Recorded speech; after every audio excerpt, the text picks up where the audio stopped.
இந்திய கிறிஸ்தவ மதசார்பற்ற கட்சி எதற்காக உருவாக்கப்பட்டது? தேர்தல் ஆணையத்தினாலே பதியப்பட்ட ஒரு கட்சி. இப்போ எங்களுக்கு ஒரு அறிவுரை கொடுத்தது தேர்தல் ஆணையம். என்ன அறிவுரை என்று சொன்னால், கிறிஸ்தவருக்குள்ள மொத்தம் எத்தனை பிரிவுகள் இருக்குது? கிறிஸ்தவத்திலே அநேக முரண்பாடுகள் இருக்கு, இல்லாமல் ஒன்றும் இல்லை. போப்பாண்டவர்கள்னு சொன்னீங்க. ஏன் அந்த போப்பாண்டவருடைய பொறுப்புக்கு பெண்கள் இது வரைக்கும் வரவே இல்லை?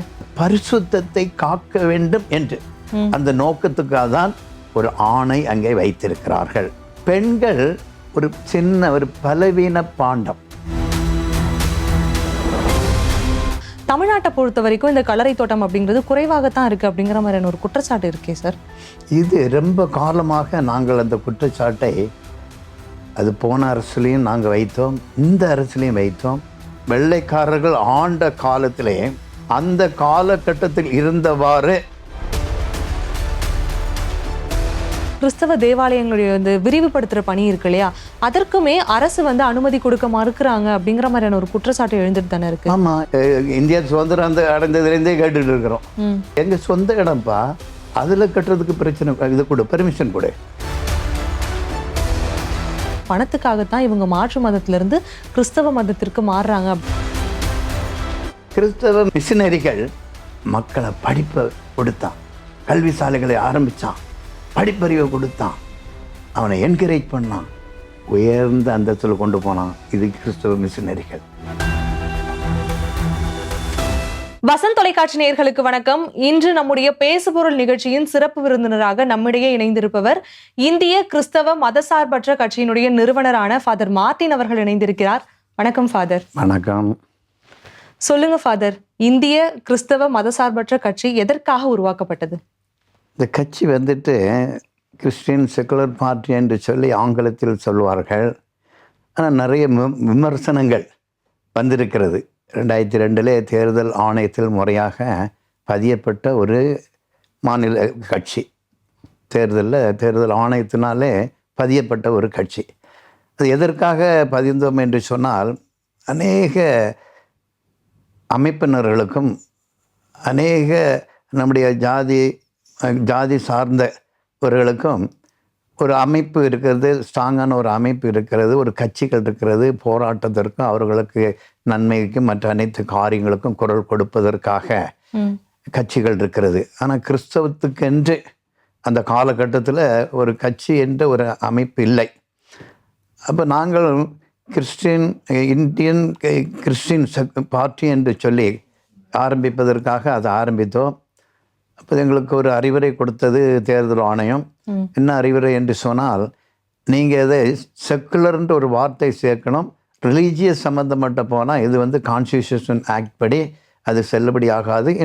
லேட்டர் ஆன் ஒரு காலகட்டத்தில் இது பேன் பண்ணுறதுக்கு கூட ஒரு வசதி வாய்ப்புகள் உண்டு என்று சொன்ன உடனே அந்த பதிவு நேரத்தில் அது இந்தியன் கிறிஸ்டின் செக்குலர் பார்ட்டி என்று சொல்லி உடனே அங்கே எழுதி கொடுத்த உடனே அவர்கள் அதை ஒத்துக்கொண்டார்கள், பதிவு செய்து கொடுத்தார்கள்.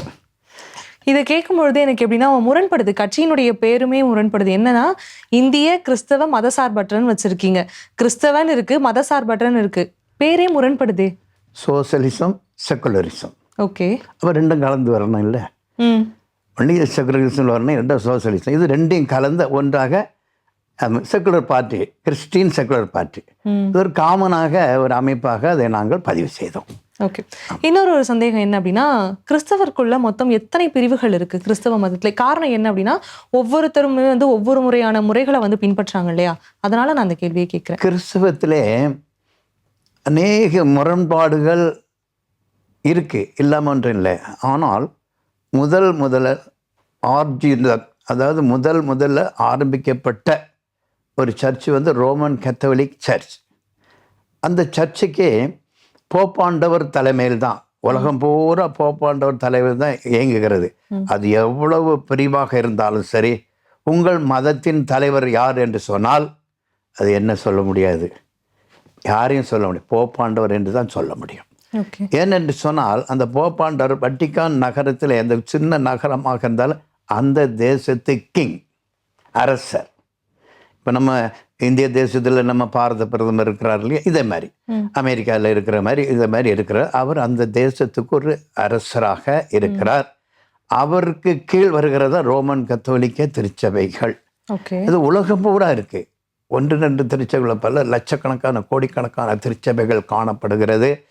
அதுல இருந்து ஒரு கருத்து வேறுபாடுகள் அந்த காலத்தில் இருந்ததுனால மார்ட்டின் லூதர் கிங் என்பவர் புரொட்டஸ்டன்ட் என்ற ஒரு ஒரு அது தீவிரவாதம்னு சொல்ல முடியாது, ஒரு மாறுபட்ட ஒரு கருத்தை கொண்டு வந்து அவர் அது ஆரம்பித்தார். அதில் இருந்து சப்டிவிஷனாக பிரிந்து ஒரு பிரிவுகளாக போனார்களே தவிர, ஆனால் அவர்கள் எல்லாம் ஆண்டவராகி இயேசு கிறிஸ்துவை தான் அவர்கள் தொழுவார்கள், மகிமைப்படுத்துவார்கள், அவருக்கு தான் கனத்தை கொடுத்துவார்கள். முதல் அவரை நிறுத்திவிட்டு தான் எல்லாருமே பயணிப்பார்கள். அதனால் எந்த பிரிவு இருந்தாலும் பிரிவு இயேசு நாமத்தை தான் சொல்லி அங்கே அவர்கள் தொழுகை நடத்தி கொண்டிருப்பார்கள். இது உண்மை. போப்பாண்டவர்கள்னு சொன்னீங்க. ஏன் அந்த போப்பாண்டவருடைய பொறுப்புக்கு பெண்கள் இது வரைக்கும் வரவே இல்லை? ஆண்கள் தான் இருக்கணுமா? அதுல வந்துட்டு ஒரு பரிசுத்தம் என்று ஒன்று இருக்கிறது. இப்போ பரிசுத்தம்னா புரிஞ்சிருப்பீங்க, நான் பெண்களை பற்றி சொல்லக்கூடாது. பரிசுத்தம் என்று சொன்னால் பெண்களுக்கு சயின்டிபிக் உடல் ரீதியான காரியங்கள் நிறைய காணப்படுகிறது. ஆண்களுக்கும் இருக்கு. ஆனால் பெண்களை நம்ம கம்பேர் பண்ணணும்னு சொன்னால் அது உடல் ரீதியான அந்த பரிசுத்தத்தை காக்க வேண்டும் என்று அந்த நோக்கத்துக்காக தான் ஒரு ஆணை அங்கே வைத்திருக்கிறார்கள். ஒன்று. ரெண்டாவது, பெண்கள் ஒரு சின்ன ஒரு பலவீன பாண்டம் சொன்ன ஒரு பலவீனம் உடையவர்கள், ஒரு தைரியம். இப்போ இந்திரா காந்தி எல்லாம் ரொம்ப டைனமிக் லேடியாக இருந்தாங்க. நம்ம தமிழ்நாட்டில் வந்துட்டு நம்ம செல்வி ஜெயலலிதா அம்மா அவங்க கூட இருந்தாங்க. இப்போ வந்து நம்ம வங்காளதேசத்தில் இருக்கிறாங்க, மம்தா இருக்கிறாங்க. இது மாதிரி டைனமிக் லேடிஸ் இருக்கிறாங்க. இருந்தாலும் டக்குன்னு ஒரு முடிவெடுத்து ஒரு செயல்படுகிறதுக்கு ரைட்டோ ராங்கோ இவர்களுக்கு தான் முடியும். அவங்க ஆலோசனை பண்ணுவாங்க. ஒன்று. யார் ஆலோசனை பண்ணுவாங்க? நம்ம பெண்கள் ஒரு ஆலோசனை பண்ணி அதை செய்யலாமா செய்யக்கூடாதாங்கிற ஒரு இதுக்கு நான் சொன்ன இவங்க எல்லாம் இந்த கேட்டகரியெல்லாம் வேற. இவங்க ஒரு டைனமிக் கேட்டகரியில் வர்றவங்க. மற்றபடி ஜெனரலாக நம்ம பெண்களை எடுத்துக்கிட்டோம்னு சொன்னால் அவங்களுக்கு ஒரு பலவீனம் இருந்து கொண்டே தான் இருக்கும். ஒரு தைரியம் இருக்காது. செய்யலாமா போகலாமா செய்யலாமா இந்த ஒரு இது இருக்கும். ஒன்று. ரெண்டாவது, புனிதத்துவம் வேண்டும். ஆமாம், அது ஹோலினஸ் இருக்கணும். அந்த ஹோலினஸை அவங்க மெயின்டைன் பண்ணுறதுக்காக தான் ஆண்கள் அங்கே உட்கார்ந்துருக்கிற போப்பாண்டவராக. பெண்கள் வந்து பலவீனவர்கள் அப்படின்னு சொன்னாலோ இல்லை புனிதமற்றவர்கள் சொன்னாலோ அவர்களின் வாயிலாக வரும் இந்த சமூகத்துல வாழ்ந்துட்டு இருக்கும் ஒவ்வொருத்தருமே புனிதமற்றவர்கள் தானே? புனிதமற்றவர்கள் தானே? நோ. அதை பெண்களை நம்ம குறை சொல்லக்கூடாது. புனிதம் உள்ளவர்கள். அந்த சயின்டிஃபிக்கா உடல் ரீதியா நம்ம பார்க்கும்போது கொஞ்சம் இந்த ஆண்டவருடைய பரிசுத்தத்துல கொஞ்சம். இப்போ ஃபார் எக்ஸாம்பிள், நம்ம ஹிந்து டெம்பிளுக்குள்ள பெண்கள் அனுமதிக்கிறாங்களா? கருவறைக்குள்ள அனுமதிக்க மாட்டாங்க. இப்போ தான் நம்ம கலைஞர் வந்து சட்டங்களை போட்டு யார் வேணாலும் உள்ளே வரலாம், யார் வேணாலும் இந்த போதகம் செய்யலாம், அர்ச்சனை செய்யலாம்னு சொல்லி இப்போ இத்தனை ஆண்டுகள் அதுக்கு ஆயிருக்கு. சிந்தித்து பார்க்க வேண்டும். அதனால இங்கேயும் இருக்கிறாங்க. நம்ம நன்ஸ் இருக்கிறாங்க பாருங்க, அதுக்குன்னு ஒரு பிரிவு வச்சிருக்கிறாங்க. பெண்களுக்குன்னு ஒரு கேட்டகரி ஒதுக்கப்பட்டிருக்கு. அவங்க என்னைக்குமே போப்பாண்டவரா ஆக முடியாது அப்படின்னு சொல்ல. கண்டிப்பா ஆக முடியாது.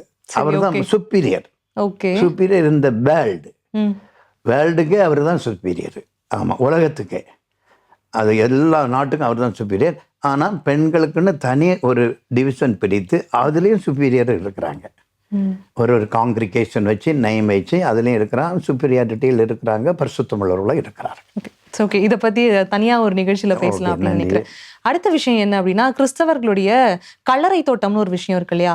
தமிழ்நாட்டை பொறுத்த வரைக்கும் இந்த கல்லறை தோட்டம் அப்படிங்கிறது குறைவாகத்தான் இருக்கு அப்படிங்கிற மாதிரியான ஒரு குற்றச்சாட்டு இருக்கே சார்.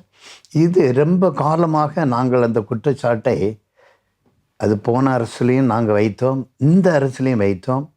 அப்புறம் இந்த அரசின் மேலே நாங்கள் நம்பிக்கை வைத்ததின் பேரில் ஒட்டுமொத்த கிறிஸ்தவர்களும், ஏன்னா போன அரசு வந்துட்டு பிஜேபிக்கோட அங்கே அலையன்ஸ் வச்சனால இவர்கள் நமக்கு நன்மை செய்ய மாட்டார்கள் என்று நாங்கள் புரிந்து அந்த அரசை புறக்கணித்தோம். ஏக மொத்த கிறிஸ்தவர்களும் ஒன்றாக இணைந்து ஒரு அரசை புதுசாக கொண்டு வருவோம், ஒரு நல்ல வாலிபம், நல்ல துடுக்குள்ள ஒரு முதலமைச்சரை தேர்ந்தெடுக்க வேண்டும் என்று சொன்ன அந்த நோக்கத்தோடு இந்த முதலமைச்சர் அவர்களை நாங்கள் தேர்ந்தெடுத்தோம். ஆனால் கோரிக்கைகளை வைத்திருக்கிறோம். ஆனால் இதுவரைக்கும் கோரிக்கைகள் நிறைவேற்றப்படவில்லை. ஏனென்று சொன்னால், வெள்ளைக்காரர்கள் ஆண்ட காலத்திலே அவர்கள் மனதிலே உதித்தபடி இந்த கல்லறை தோட்டங்கள் எல்லாம் இந்தியா பூரா, நாட் ஓன்லி தமிழ்நாடு, இந்தியா பூரா அந்த காலகட்டத்தில் இருந்தவாறு, அதுக்கு தகுந்த மக்கள் தொகைக்கு தகுந்தவாறு கல்லறை தோட்டங்களை அமைத்தார்கள். அந்த கல்லறை தோட்டங்கள் எல்லாம் கிட்டத்தட்ட பல நூற்றாண்டுகள் கடந்து சென்று விட்டது. அவர்கள் ஏற்படுத்தியது. இவர்கள் இன்னும் இந்திய தேசத்தை ஆளுகை செய்தவர்கள் இதுவரைக்கும் யாரும் ஏற்படுத்தவில்லை. தமிழ்நாட்டிலும் இதுவரைக்கும் யாரும் ஏற்படுத்தவில்லை.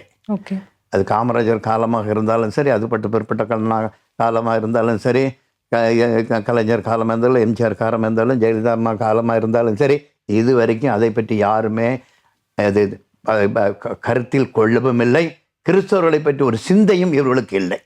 ஆகையினால இருந்த கல்லறை தோட்டங்கள் எல்லாம் காலியாகி விட்டது. அதில் இன்னும் என்ன கொடுமை என்று சொன்னால், நாங்கள் கல்லறை இறந்தவர்களை, எங்கள் திருச்சபையில் இறந்தவர்களை நல்ல அடக்க ஆராதனை செய்வதற்காக கல்லறை தோட்டம், கிறிஸ்தவ கல்லறை தோட்டங்கள்லாம் மூடி விட்டது. அங்கே இனி கிடையாது. அப்படி யாராவது இறந்து போய் வந்தான்னா, இப்போ நான் செத்து போயிட்டேன்னு சொன்னால், என்னுடைய மகனோ என்னுடைய மனைவியோ என்னை சார்ந்த உறவினர்கள் இருந்தால் ஒரு 2 ஆண்டு 3 ஆண்டு ஒரு கணக்கு வைத்திருக்கிறார்கள். அந்த இடத்துல தான் நாங்கள் பரி பண்ணியிருக்கோன்னா, அதை உடைத்து ஒரு 2 பேர் அதில் வைக்கிற மாதிரி கீழே இருந்து ஒரு... ஆமாம். இன்னொரு விஷயம் என்னன்னா, இப்போ ஒரு கல்லறை இருக்கு இல்லையா, ஒரு குடும்பத்துக்குன்னு ஒரு கல்லறை தான் ஒதுக்கப்படுவாங்க அப்படிங்கிற மாதிரி ஒன்று தான். அதை இப்போ கல்லறை இது நல்ல இது நம்ம இது இடம் இல்லாதமை ஆனதுனால இருக்கிறத எடுத்துக்கிட்டு அதுக்கு மேலே ஒன்று வச்சுக்கலாங்கிற ஒரு பெர்மிஷனை கொடுத்து அதில் கிறிஸ்துவ கல்லறைகள் நடந்து கொண்டு இருக்கிறது. ஆனால் இந்த சுடுகாட்டிலையும் எங்களுக்கு இன்னும் ஒரு இடம் ஒதுக்கி இருக்கிறாங்க. கார்பரேஷன் ஆஃப் சென்னை மற்ற மப்சலில் கூட, கிராமங்களில் கூட ஒதுக்கி இருக்கிறார்கள். அங்கே போனால் என்ன நடக்கிறது என்று சொன்னால், அங்கே போய் நாங்கள் லெட்டர் கொடுத்தா ஒரு இடம் ஒதுக்கி கொடுப்பார்கள். அங்கே போனால் ஒரு 2 அடி கூட கல்லறை தோண்ட முடியாது. பொட்டி வச்சா ரோடுக்கும் சர்வேஸுக்கும் பூமிக்கும் பொட்டிக்கும் கரெக்டாக இருக்கும். ஆனால் அந்த காலத்தில் சொன்னாங்க 6 அடி கல்லறை புதைக்கணும்னு சொல்லுவாங்க இல்லையா. 6 அடி ஆழம் போட்டு குழி நோண்டி புதைக்கணும்னு சொல்லுவாங்க. புதைப்பதற்கு இடம் இல்லை. அங்கே அவங்கள்ட்ட அங்கே வேலையாட்கள் கேட்டால், என்னப்பா ஆழம் இல்லையாப்பா, நாய்க்கு இது பணத்தை தூக்கிட்டு போயிருமாப்பா, கடிச்சு கொண்டு போயிருமேன்னு கேட்டால், ஐயா இந்த பக்கம் ஒரு 2 பேர் இருக்கான், இந்த பக்கம் 2 பேர் இருக்கான், அங்கே 2 பேர் இருக்கு, இங்கே கீழே 2 பேர் இருக்கான், அங்கே தோண்டனா 2 பேர் மண்டை எலும்பெல்லாம் வந்துடும், அதனால் நைஸாக வச்சுட்டு போயிருங்கப்பா. இந்த நிலைமை, இந்த அவல நிலைமை நடந்து கொண்டு இருக்கிறது.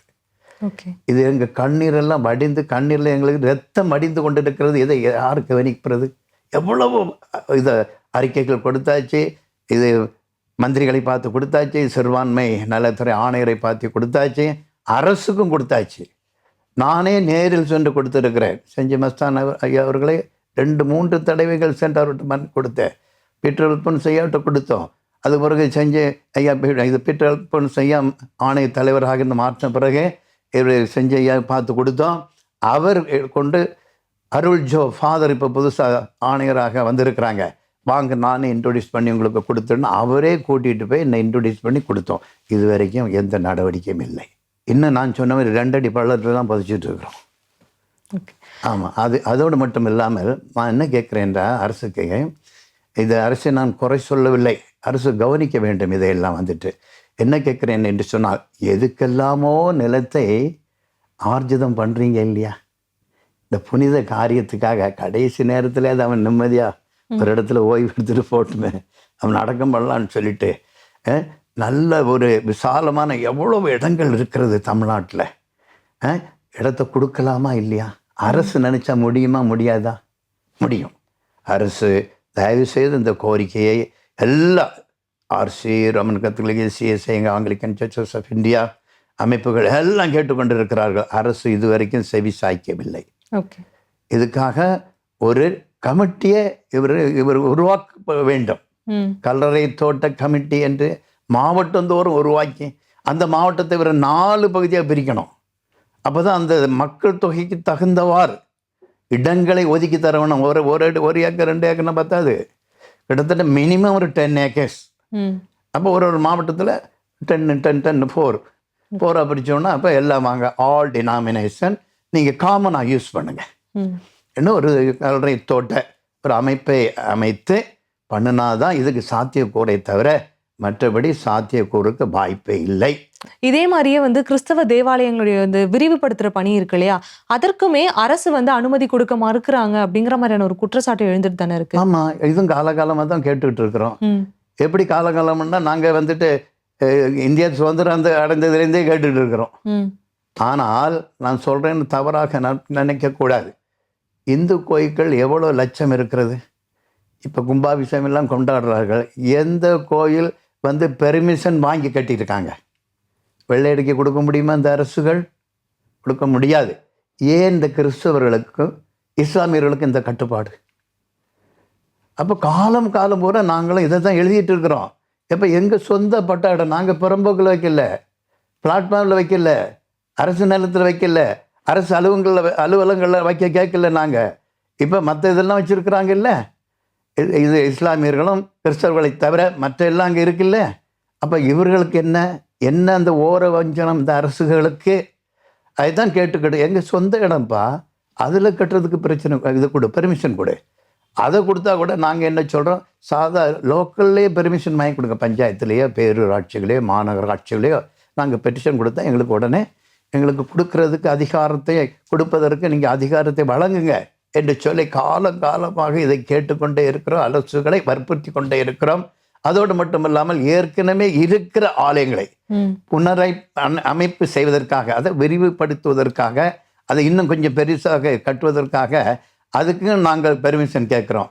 அதற்கும் நீ எது இருந்தாலும் கலெக்டர்கிட்ட போனால் எவ்வளோ ஃபார்மாலிட்டிஸ் அங்கே உள்ள நுழைஞ்சாதான் தெரியும். ஆனால் மக்களுக்கு யாருக்கும் தெரியாது, அரசுக்கு தெரியும். அரசு கண்மூடித்தனமாக சொல்லுது கலெக்டர்கிட்ட போனால். கலெக்டர் சும்மா போனோன்னு நம்ம பெட்டிஷனை பார்த்து ஒரு என்கொயரி போட்டு ஒன்று கொடுத்துருவாரா? நோ. அவர் உடனே என்ன பண்ணுறாரு, சூப்பண்டா போலீஸுக்கு அனுப்புகிறாரு, கலெக்டருக்கு அனுப்புகிறாரு, கலெக்டர் விஓ இது தாசருக்கு அனுப்புகிறாரு, விஓக்கு அனுப்புகிறாரு.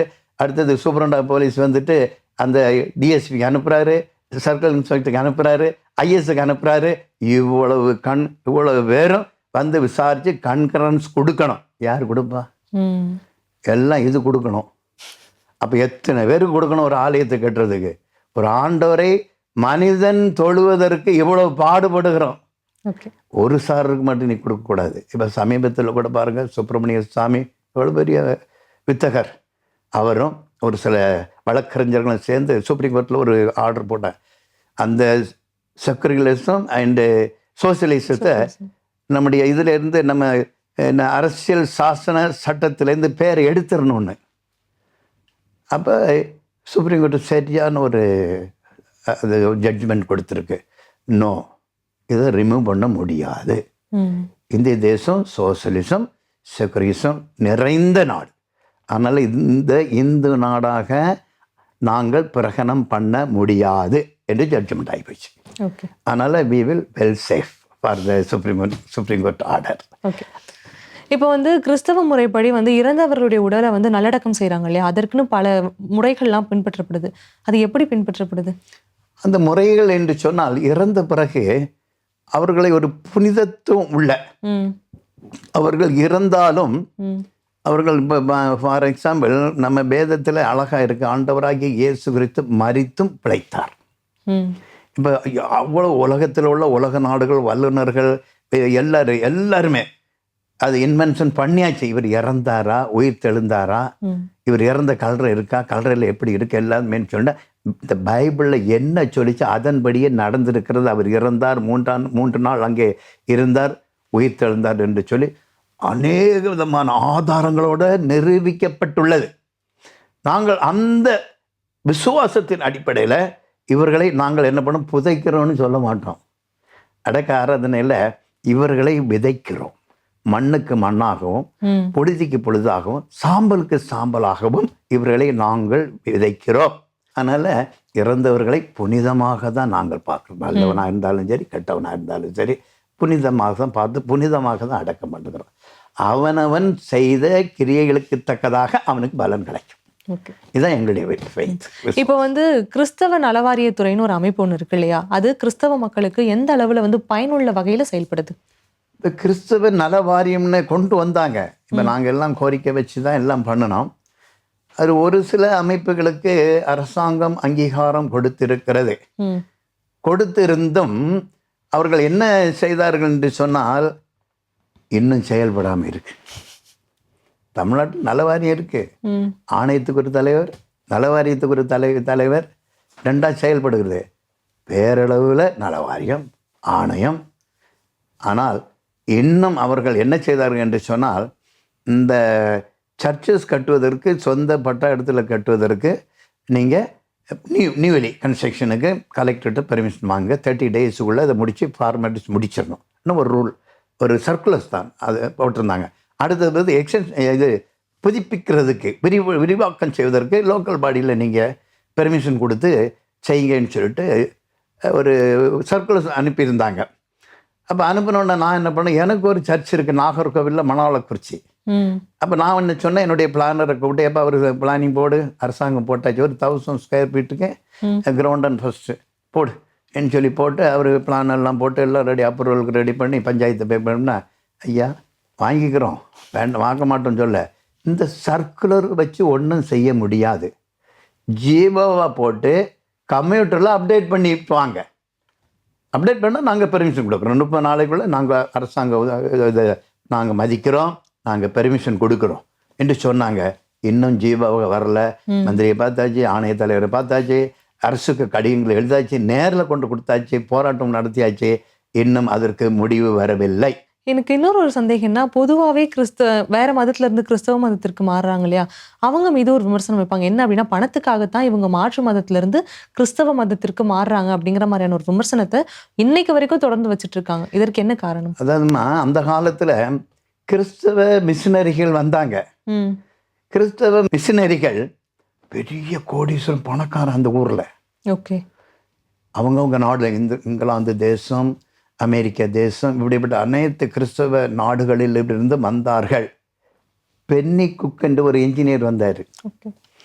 அவர் தான் பெரியார் அணையை கட்டினார். இந்த அரசாங்கம் ஒரு பைசா கொடுத்ததா?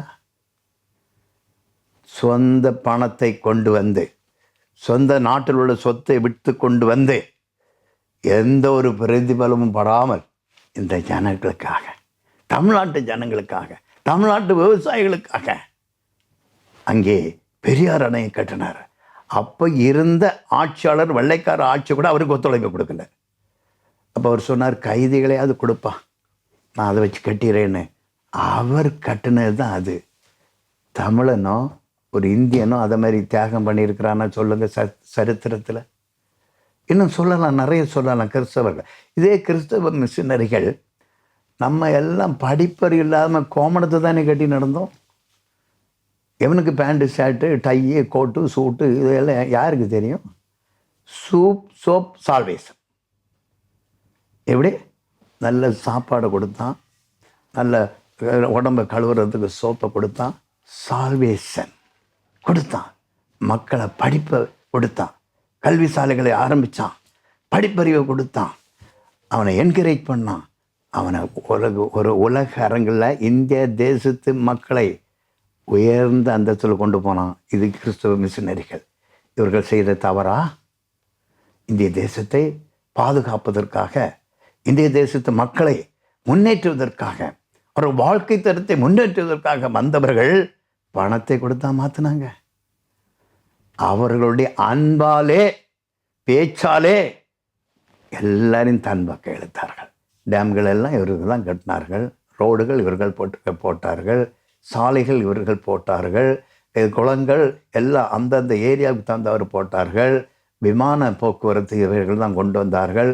வைக்கம் போராட்டத்தை தந்தை பெரியார் அவர்கள் நடத்தினார். அதற்கு முன்னாடி பெண்கள் மேல் மாறாப்பில் இது போடக்கூடாது, ஆடைகள் அணியக்கூடாது. அதை பார்த்த மிஷினரிகள் கொதித்து எழுந்து என்ன அது என்று சொல்லி அவர்கள் சட்டத்தை போட்டு மேல் ஆடையை அடைய வைத்தார்கள். அதற்கு உரு துணையாக நம் தந்தை பெரியார் அவர்கள் இருந்தார் வைக்கம் போராட்டத்திலே. அதற்கு பிறகுதான் பெண்கள் மேல் ஆடையை போட ஆரம்பித்தார்கள். அப்போ எவ்வளோ கொடுமை நடந்துருக்கிறது பாருங்க. அப்போ இந்த கொடுமைக்கெல்லாம் பிறகு அது இல்லாமல் உடன்கட்டை ஏறுதல். என்ன கொடுமை! நீ செத்து போயிட்டோன்னா இவனை தூக்கி அவரை போடணுமா, நீ கொளுத்தணுமா? எந்த சட்டத்தில் இருக்கு, எந்த மதத்தில் இன்றைக்கு பாருங்கள், நீ செத்து போனியாப்பா, ரைட்டு, அந்த பிள்ளை விருப்பம் இருந்தால் இன்னொரு மறுமணம் பண்ணலாம், இல்லை குழந்தை இருந்தாலும் அதுக்காக தியாகத்தோடு வாழலாம். சுதந்திரம் இருக்கா? அந்த சுதந்திரத்தை கொடுத்தது யார்? இதே கிறிஸ்தவர்கள், கிறிஸ்தவ மிஷனரிகள். அப்போ இவர்கள் பணத்தை கொடுத்து தான் இவங்கள மாற்றணுமா? இந்தியாவில் உள்ள சிறுபான்மை மதத்தினர் இருக்காங்க இல்லையா, அவர்களுடைய சொத்துக்களை வந்து பாஜக அரசு கைப்பற்றுவதற்காக பல திட்டங்களை வந்து ஏற்றி கொண்டிருக்காங்க. இதை பத்தி என்ன நினைக்கிறீங்க? இப்போ அநேக மிஷனரிகள் விட்டு சென்ற சொத்துகள், அப்போ அநேக இஸ்லாமியர்கள், அந்த நவாப்கள், முகலாய மன்னர்கள், அவர்கள் நிறைய சொத்துக்களை பக்குபாரிவத்துக்கும் கிறிஸ்தவ மிஷனரிகள் விட்டு சென்ற சொத்துக்களை ரோமன் கத்தோலிக்கர், சிசிஎஸ்ஐ, எங்களை மாதிரி ஆங்கிலிக்கன் சர்ச்சஸ் ஆஃப் இந்தியா மற்றும் ஒரு சில டினாமினேஷன் கைகளில் இருக்குது. இதையெல்லாம் கபலீகரம் பண்ண வேண்டும் என்ற நோக்கத்தோடு. ஏன் அதுக்கு வரணும்? இப்போ வக்குபாரியத்துக்கு ஏன் வரணும்? அதுக்கு ஒரு போர்டு இருக்குது, போக்குவரத்து, எல்லா விதமான காரியம் இருக்குது, அவங்க பார்த்துக்குவாங்க. நீ ஏன் உள்ள நுழையிற? அதை நீ கபலீகரம் பண்ணி உனக்கு வேண்டியவங்களுக்கு அதை கொடுக்கணும். அதில் ஒரு சட்டத்தை கொண்டு வந்து ஒரு கலவர பூமியாக மாற்றணும். இவங்க கலவரத்தை உண்டு பண்ணி உங்கள் சிந்தையை மாற்றிட்டே இருக்கணும். உங்கள் சிந்தை அரசுக்கு போகக்கூடாது. இப்போ மணிப்பூர் மாநிலத்தில் ஒரு கலவரத்தை கொண்டு வந்து சிந்தை அங்கே தானே போயிட்டுருக்கு, எல்லாம் இருக்கும் இல்லையா? இப்போ வந்து சாம்பல்பூரில் அந்த ஒரு மசூதி இருந்த இடத்துல இது அம்மன் கோயிலில் என்ன இருந்துன்னு போட்டு கோர்ட்டில் அதை தொழில் ஆராய்ச்சி பண்ண கலவரம். எவ்வளோ பெரிய கலவரம் நடந்தது? தேவையா இது? ஒரு ஸ்டேட்டஸ்க்கு ஒரு ஆர்டர் இருக்குது. எந்தெந்த இடங்களில் எந்தெந்த ஆலயமாக இருந்தாலும் சரி, மசூதியாக இருந்தாலும் சரி, இந்து கோயிலாக இருந்தாலும் அது அப்படியே இருக்கணும். அதில் ஆராய்ச்சிக்கோ எதுக்கும் போகக்கூடாது. இனி புதுசாக வர்றதை பாருங்கன்னா எங்கே போச்சு? சிந்திக்க வேண்டும். என் அருமையான நேயர்களுக்கும் நம்முடைய அரசியல் தலைவர்களுக்கும் நம்முடைய ஆளுகை செய்வர்களும் சிந்திக்க வேண்டும். ஆமாம், இது மாதிரிப்பட்ட இதுக்கு கொடுக்கக்கூடாது. மக்களை கலவர பூமியாக மாற்றக்கூடாது. மக்கள் சமாதானமாக இருக்க வேண்டும் என்பதற்காக என்ன செய்யணுமோ அதை தான் செய்யணுமே தவிர உன் மக்கள். இப்போ பாரத பிரதமர் நரேந்திர மோடி இருக்காரு, இப்போ நம்ம எல்லாம் யார்? அவருடைய மக்கள், அவருடைய ஆளுகைக்கு கீழ் இருக்கிற மக்கள். அப்போ நம்ம நலனை தானே அவர் செய்யணும். நம்ம நலனில் அக்கறை இல்லாமல் இவர் தன் புகழுக்காக இவர் உலக நாடெல்லாம் சுற்றிட்டு வர்றாரு. ஆனால் இங்கே மத வரி பிடித்து கொண்டு கிறிஸ்தவர்களை கொண்டு குவிக்கிறாரு. இஸ்லாமியர்களை இந்த நாட்டை விட்டு விரட்டுவேன் என்று சொல்கிறார். அமித்ஷா முதல் கொண்டு பாரத பிரதமர். என்னடா நாங்கள் செஞ்சோம்? இந்த நாட்டு பிரதிநிதிச்சு தானே, உன் மக்கள் தானே, உன் இன மக்கள் தானே. எங்களுக்கு நீங்கள் உதவி செய்ய எங்களை பாதுகாக்க இருக்கிறீர்களா? எங்களை கொண்டு குவித்திருக்கிறீர்களா? எங்களை கலவர பூமியாக எங்களை நீ ஆக்கி எங்களை கொண்டு குவிக்க இருக்கிறீர்களா என்ற ஒரு சிந்தனையும் ஒரு கேள்விக்குரிய இந்த நேரத்தில் வைக்க வேண்டிய சூழ்நிலை ஆகிவிட்டது. அயோத்தியா கோவில் திறந்த பொழுது அவர்களுடைய மத நம்பிக்கைகள் ஒரு புறம் இருந்தாலும் மற்ற மத நம்பிக்கைகளை வந்து இழிவுபடுத்துவது போல நிறைய செயல்கள் நடந்துச்சு.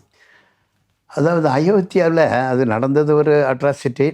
அது நம்ம ஏற்கனவே பாபர் மசூதி இருந்தது, ஏற்கனவே ஸ்டேட்டஸ்கோ இருக்கிறது அப்படியே இருக்கட்டும்பா, பாக்கி இடத்துல பாருன்னு. ஆனால் இருக்கிற நீதிபதிகளெல்லாம் எப்படி இருக்கிறாங்க சிந்திக்க வேண்டும். நீதிபதிகள் கிட்டத்தட்ட பாதிக்கு மேலே பாப்பனர் மதவரி பிடித்தவர்கள். எப்படி அவர்கிட்ட நியாயம் கிடைக்கும்? போட்டு அதை இடியிட அங்கே ராமர் கோயில் கட்டுன்னு ஆர்டர் போட்டான். இவங்களும் எவ்வளோ நாள் தான் போராடுவாங்க. இந்த இஸ்லாமியர் சகோதரர்கள் போராடி பார்த்தாங்க, முடியல. எப்போ இவனோட நீ போராட முடியாது, ஏன்னா எல்லாமே அவங்க கையில் இருக்குது.